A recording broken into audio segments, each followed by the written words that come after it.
Welcome to Pure Property Investment One-on-One. Again, today I'm joined by Aaron Christie-David. Aaron is the Director of Atelier Wealth. He's a mortgage broker, he's a property investor, and he's an expert in understanding structures of financing properties, both owner-occupier and investors, or investment properties.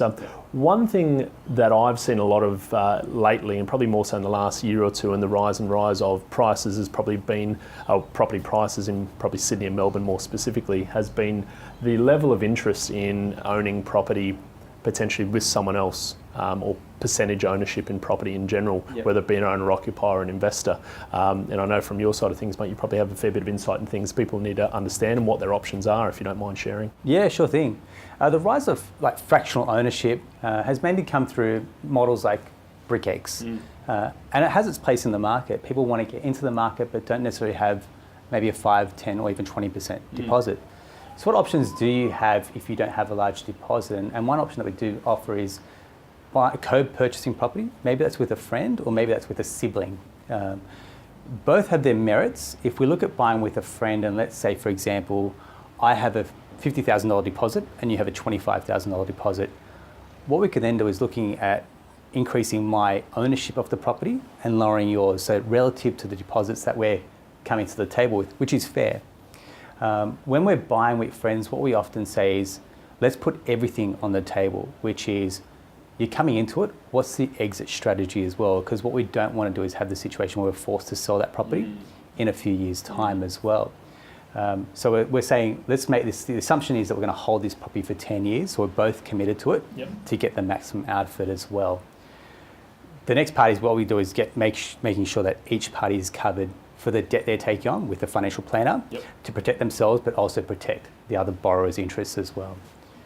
And the next part really is around future planning. So let's say I want to buy a property in the future in my own name. So then how do the banks look at this debt that we have together as well? So Bank A will say, we're going to assess me for having 100% of that debt and only taking 50% of that rental income. Whereas Bank B is going to say, we're going to see 50% of that debt and 50% of the rental income as well, which then gives you a better borrowing capacity with Bank B, for example. So that's some of the intricacies we have, not only now, but in the longer term as well. Mate, there's so many things you've spoke about there that I think are super important when it comes down to owning a property with someone else or buying a property with someone else. I think probably for the layman or for the first time investor who's looking at doing this, some of the things you probably outlined there, they might think this is just too hard. But what I'd say is don't be discouraged, because the opportunities are there, and opportunity cost over a 2, 3, 4, 5 year period are immense when it talks about the ability or inability for some people to get in the market at that time. I think the key, as you've outlined there, is having the discussion, putting it all on the table at the front end, and then saying, okay, here's where we want to get to, here's our plan for us as potentially as a collective of 1, 2, 3, 4 people.